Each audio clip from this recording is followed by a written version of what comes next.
All right, let's just jump right in because today we're tackling one of the oldest and, let's be honest, most annoying tricks in chess, the scholar's mate. If you've ever had a game end in 4 moves and just stared at the board in disbelief, well, this one's for you. Oh man, we've all been there, right? That feeling the game is barely even started and bam, it's over. It's like a rite of passage for every new player. And yeah, it is super frustrating. But what if I told you this cheap little trap is actually a gift? Okay, so first things first, let's pull back the curtain on the trick itself. It feels so powerful when you first run into it, but here's the secret. Its power comes entirely from surprise. It's a trap that only works on the unwary. So here's how it goes down. It starts out pretty standard, e4, e5, but then comes the weird move. White brings their queen flying out to h5 on move 2. You develop a knight, and then their bishop comes to c4. Now you can see what they're up to. Both that queen and that bishop are staring right at your f7 pawn, which is, the weakest square on the board. And if you're not paying attention and you make a totally natural-looking move like knight to f6, it's lights out. Queen takes f7, checkmate. Game over. Just like that. And this is just wild. Get this. We're talking about over 50 million players who have tried to pull this off. So yeah, this isn't some rare, clever trick you might see once in a blue moon. No, you are absolutely going to run into this. And that's exactly why learning how to completely dismantle it is one of the best skills you can have. So that begs the question, right? If it's so common, why don't you ever see grandmasters using it in serious games? Well, it's because this whole attack is basically built on a house of cards. It breaks one of the biggest, most fundamental rules of how to play chess. And here it is. This is the golden rule, the big secret. Do not bring your queen out too early.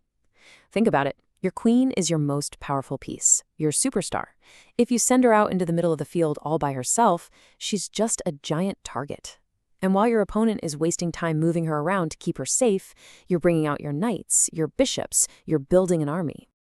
And if you need any more proof, look at this. Even the greatest of all time, Magnus Carlsen, tried to pull this off once. And guess what? It didn't work. His opponent knew the principles, defended calmly, and just completely shut it down. So hey, if Magnus can't make it work against a prepared opponent, you should feel pretty good about your chances.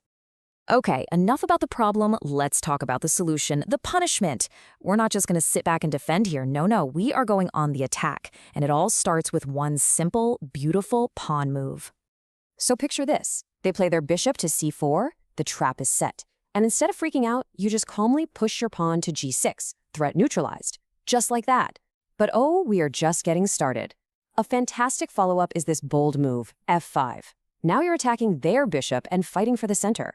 And from there, your knights come pouring into the game, and all of a sudden that big, scary white queen is public enemy number 1, and it's running out of places to hide.